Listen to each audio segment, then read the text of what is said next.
Plan එක තිබුණේ කන්ටිතර ලංකාවට ගිහින් අප්ප වෙන්න. මේ කිසි තැනක් හම්බෙනවනේ. මේක හරි ගුඩ් නිවුස් එකක් නේද?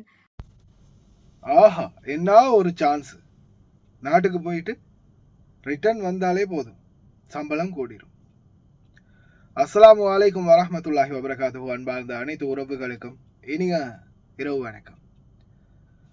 இப்போ ரீசெண்டாக வந்த செய்திகள், அதனுடைய சாராம்சம், அதனுடைய தலைப்பு, அது மட்டும்தான் ஹைலைட். அது மட்டும்தான் தேவை. உள்ள என்ன இருக்குன்னு கூட பார்க்க வேண்டாம். தலைப்பை மட்டும் பார்த்தாச்சு, ஐயா ஜாலி, நான் ஜெயிச்சிட்டேன் அப்படின்னு சொல்லி குதிக்க வேண்டியது. இப்போ உங்களுக்கே தெரியும், ரீசெண்டா ஒரே ஒரு நாடு தொடர்ந்துமே தன்னுடைய தொழிலாளர்களுக்காக முதுகெலும்புடன் செயல்படக்கூடிய நாடு, போராடக்கூடிய நாடு அப்படின்னு பார்த்தா அது வந்து பிலிப்பைன் நாடு மட்டும்தான்.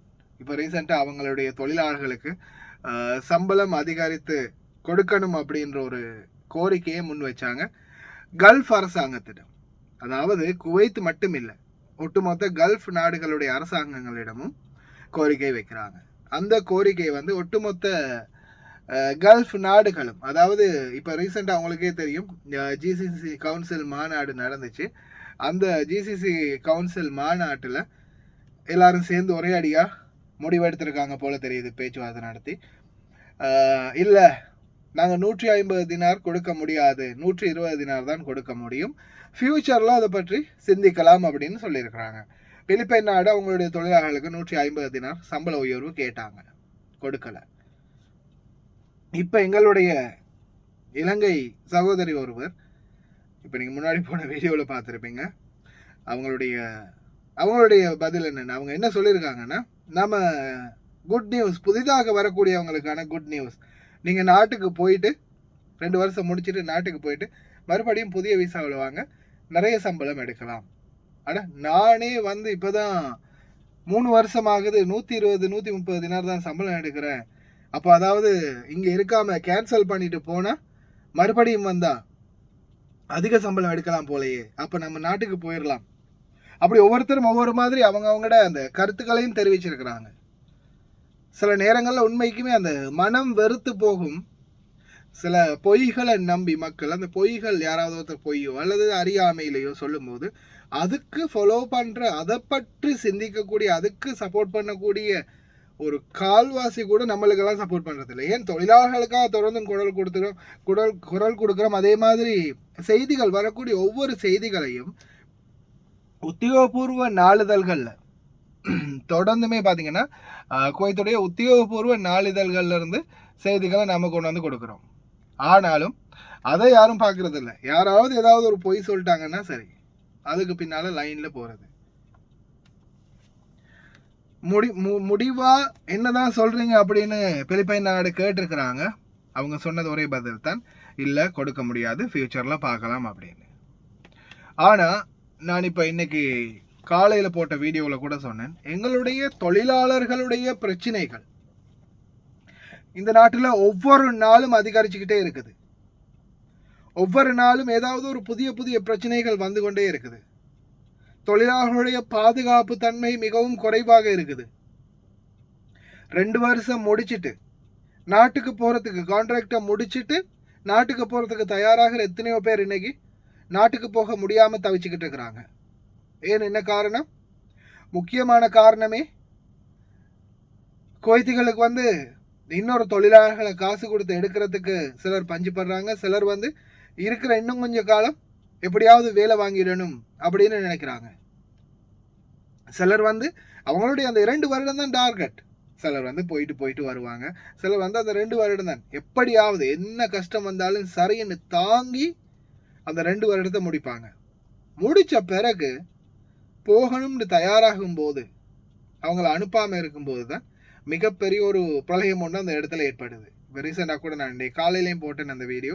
அதுவும் பெரிய அளவில் ரீச் இல்லை. ஏன்னா அவங்களுக்கு பிரச்சனை, ஒருத்தர் சாக போகிறாங்க, கொல்ல போகிறாங்க, காப்பாற்றுங்க அப்படின்னு போடுற வீடியோக்கு இருக்கிற ரீச், காப்பாற்றியாச்சு, உயிர் தப்பிட்டாங்க, அவங்கள காப்பாற்றி இதோ அவங்களுக்கு இந்த மாதிரி எல்லாம் செஞ்சுருக்குது, இந்த மாதிரி பண்ணினாங்க, அதால் தப்பிட்டாங்க அப்படின்னு வீடியோ போட்டு அதை யாரும் பார்க்காதுங்க. எல்லாமே மக்களும் தேடுறது வந்து பார்த்தீங்கன்னா ஏதாவது விறுவிறுப்பான நல்ல குழுகுழுப்பான செய்திகள் மட்டும்தான். நம்மளுக்கு தேவையான செய்தி ஒன்று, நம்மளுக்கு இது தேவை அப்படின்ற செய்திகள் வந்து பார்க்கிறது குறைவு. அன்பார்ந்த சகோதர சகோதரிகளை, ஏஜெண்டுகள் மூலம் வரும்போது தயவு செய்து உங்களுடைய எக்ரிமெண்ட் பேப்பர் வந்து இலங்கை தூதரகத்தால், வெளிநாட்டுகளில் நீங்கள் எந்த நாட்டில் இருக்கிறீங்களோ அந்த நாட்டு தூதரகத்தால் அனுப்பப்பட்ட எக்ரிமெண்ட்டா அப்படின்றத தயவு செய்து செக் பண்ணுங்கள். அதே மாதிரி சில ஏஜெண்டுகள் சொல்லுவாங்க, உங்களுக்கான எக்ரிமெண்ட்டை வந்து நாங்கள் இங்கே வந்து செஞ்சு தரோம், எக்ரிமெண்ட் அங்கே வந்து ரொம்ப அதிகமான விலை கொடுக்க வேண்டி இருக்குது, காசு அதிகமாக போகுது, உங்களுக்கு வந்து நாங்கள் தரக்கூடிய கமிஷன் வந்து இன்னும் கொஞ்சம் அதிகமாக தரோம், எக்ரிமெண்ட்டை வந்து ஃபேக்காக ரெடி பண்ணி கொடுக்குறோம் அப்படின்னு. சிலர் வந்து இந்த காசுக்காக, அதாவது ஒரு 10,000 20,000 ரூபா அதிகமாக கொடுப்பாங்க, அந்த காசுக்காக சிலர் வந்து என்ன செய்கிறீங்க, எக்ரிமெண்ட்டை கூட ஃபேக்காக ரெடி பண்ணி எடுத்துகிட்டு வாரீங்க. இங்கே வந்த பிறகு 2 வருஷம் முடிஞ்ச பிறகு எக்ரிமெண்ட்டில் பாபா சைன் வச்சாரா, பாபாவுக்கும் இந்த எக்ரிமெண்ட்டுக்கும் சம்மந்தம் இருக்குதா அப்படின்றது கேட்டால் கடைசி வரைக்குமே இருக்காது. இப்போ நீங்கள் போனஸ், உதாரணத்துக்கு போனஸே எடுத்துக்கொள்ளலாம், போனஸ் கேட்குறீங்க, உங்களோட எக்ரிமெண்ட்டை காட்டுறீங்க, இந்தா பாருங்க பாபா நீங்கள் தானே சைன் வச்சுருக்கீங்க அப்படின்னு. ஏன்னா பாபாவும் சைன் வச்சு நீங்களும் சைன் வச்சது தான் எக்ரிமெண்ட், ஒப்பந்தம். இந்த பாருங்க நீங்கள் ஒப்பந்தத்தில் கையெழுத்து வச்சு தானே இருக்கிறீங்க அப்படின்னு சொல்லும்போது பாபா சொல்லுவார், இதை நான் இன்னைக்கு தான் பார்க்குறேன், எனக்கு அப்படி ஒரு ஒப்பந்தம் கிடைக்கவே இல்லையே அப்படின்னு சொன்னால் உங்களால் என்ன செய்ய முடியும்? எதுவுமே செய்ய முடியாது. எம்பசிக்கு போக முடியுமா? சட்ட ரீதியாக ஏதாவது உதவிகள் அணுக முடியுமா? எதுவுமே கிடைக்காது. ஏன், என்ன காரணம்? நீங்கள் வந்து ஃபேக்கான எக்ரிமெண்ட்டோட வந்திருக்கிறீங்க, அதனால உங்களுக்கு எந்த உதவியுமே கிடைக்காது அப்படின்னு கைவிரிச்சிருவாங்க. அதனால தயவு செய்து எக்காரணத்தை கொண்டும் ஃபேக்கான எக்ரிமெண்ட்ல வராதுங்க. அதே மாதிரி பதிவு செய்யப்பட்ட ஏஜென்ட்கள் மூலம் வாங்க, இந்த ஃப்ராடுகளை சப்புகளை நம்பி வந்து ஏமாறாதீங்க. அதையும் விட முக்கியமானது, தயவு செய்து இருக்கிற வீட்டில் உங்களுக்கு முடிஞ்சால் பேசி கதைச்சி உங்களுடைய நிலைமை நல்லா இருந்தால் சம்பளத்தை நீங்களே கேட்டு அதிகரித்து கொள்ள பாருங்கள். சம்பளம் வந்து சட்ட ரீதியாக யாரும் கூட்டி தர மாட்டாங்க. உங்களுடைய திறமையை நீங்கள் வெளிக்காட்டி உங்களுடைய பிரயோஜனம் என்ன, அந்த வீட்டில் நீங்கள் இருந்தீங்கன்னா எவ்வளோ அவங்களுக்கு உதவியாக இருக்கும் அப்படின்றதையும் நீங்கள் சுட்டி காட்டி அவங்கள்ட்ட இருந்து சம்பளத்தை வாங்கலாமே தவிர மற்றும்படி சட்ட ரீதியாகவோ எம்பசிக்கு போயோ தூதரகத்துக்கு போய் வேறு எங்கேயும் போய் உங்களுடைய சம்பளத்தை அதிகரிக்க முடியாது. சம்பளத்தை அதிகரித்து கொள்வது உங்கள் கையில் இருக்குது, அது உங்களுடைய முயற்சி, உங்களுடைய திறமை. அதனால் இருக்கிற இடத்துல முடிந்தால் சம்பளத்தை அதிகரிச்சுக்கோங்க. அதே மாதிரி உங்களுக்குன்னு ஒரு ஸ்டேட்டஸை நீங்கள் உருவாக்கி இருப்பீங்க, ஒரு 2 வருடமோ 3 வருடமோ, அந்த ஸ்டேட்டஸோடு நீங்கள் மெயின்டைன் பண்ணி போகலாம். மறுபடியும் அக்கறைக்கார பச்சைன்னுவாங்களே, அது மாதிரி நீங்கள் நாட்டுக்கு போயிட்டு மறுபடியும் புதிய ஏஜென்ட்டால் வந்து கடைசியில் ஒரு வீடு நல்லா இல்லை, அடுத்த வீடு நல்லா இல்லை அப்படின்னு கஷ்டப்பட்டு சீரழிஞ்சு தெரிகிறத விட சிங்கிளாக நீங்கள் வந்திருக்கிற வீட்டை உங்களுக்கு ஏற்ற மாதிரி நீங்கள் மாற்றி அமைச்சுக்கிட்டீங்கன்னா கொஞ்சம் காலம் இருந்து நம்மளுக்கான சம்பாத்தியத்தை நல்லபடியாக உழைச்சிட்டு போக முடியும். சிந்தித்து செயல்பாடுங்க. அதே மாதிரி வீடியோக்கள் வரும்போது அதை A to Z ஃபுல்லாகவே பாருங்கள். நான் என்னுடைய உணவு, என்னுடைய தூக்கம், என்னுடைய வேலைகள், எனக்கு இருக்கக்கூடிய பர்சனலான எல்லா விடயங்களையும் விட்டு தள்ளிட்டு உங்களுக்காக வீடியோ ரெடி பண்ணினா, ஆனால் அதை உங்களுக்கு பார்க்குறதுக்கு நேரம் இல்லை அப்படின்னும் போது என்னால் எதுவும் செய்ய முடியாது. சில கேள்விகள் வரும், சில மெசேஜ்கள் எனக்கு மெசேஞ்சரில் வரும், சில மெசேஞ்சர் நான் செக் பண்ணும்போது மெசேஜ் வரும். நான் இன்னைக்கு காலையில் தான் நியூஸில் அதை பற்றி போட்டிருப்பேன். அவங்க வந்து என்கிட்ட அதே கேள்வியை கேட்பாங்க. சிலர் வந்து டினார் ரேட் எவ்வளோன்னு மெசேஜ் போட்டு கேட்குறாங்க. சில நேரங்களில் என்ன எதையாவது ஒன்று எடுத்து தலையில் அடிச்சுக்கணும் போல இருக்கும். அவ்வளோ கஷ்டப்பட்டு விடிய உட்காந்து தூக்கம் ஒழிச்சு விடிய காலையில் எப்படியாவது மக்களுக்கு நியூஸை கொடுத்துடணும், டினார் ரேட்டை கொடுத்துடணும் அப்படின்னு நியூஸை போட்டால், வீடியோவை போட்டால், அதுவும் முன்னாடியே அதை மென்ஷன் பண்ணியே போடுறது. சரி, வீடியோ பார்க்கும்போதே அப்போ தெரிஞ்சிருமா உங்களுக்கு இது காலையில் போட்ட நியூஸாக இல்லையான்னு. அப்படி வீடியோ போட்டும் சிலர் வந்து டினார் ரேட் என்ன அப்படின்றத மெசேஞ்சரில் கேட்குறாங்க. ஃபேஸ்புக் மெசேஞ்சருக்கு வாங்க, நியூஸில் இல்லாத தெரியாத விஷயங்களை கேளுங்க, என்னால் முடிஞ்சது சொல்லித்தாரேன். அதே நான் நியூஸில் பல தடவை சொன்ன விஷயங்களையும் மறுபடியும் யாராவது வந்து கேட்குறாங்கன்னா அந்த மெசேஜுக்கு நான் ரிப்ளை பண்ண மாட்டேன், நான் வெயிட் பண்ணிடுவேன். ஏன்னா அதே மாதிரி எனக்கு ஒரு நாளைக்கு குறைஞ்சது 300 200 400 மெசேஜ் வரும்போது அது எல்லாத்துக்குமே வந்து பதில் கொடுக்குறது கஷ்டம். அதனால் ஓகே ஃப்ரெண்ட்ஸ், சிந்திச்சு செயல்பாடுங்க. வீடியோவையும் ஃபுல்லாக பாருங்கள்.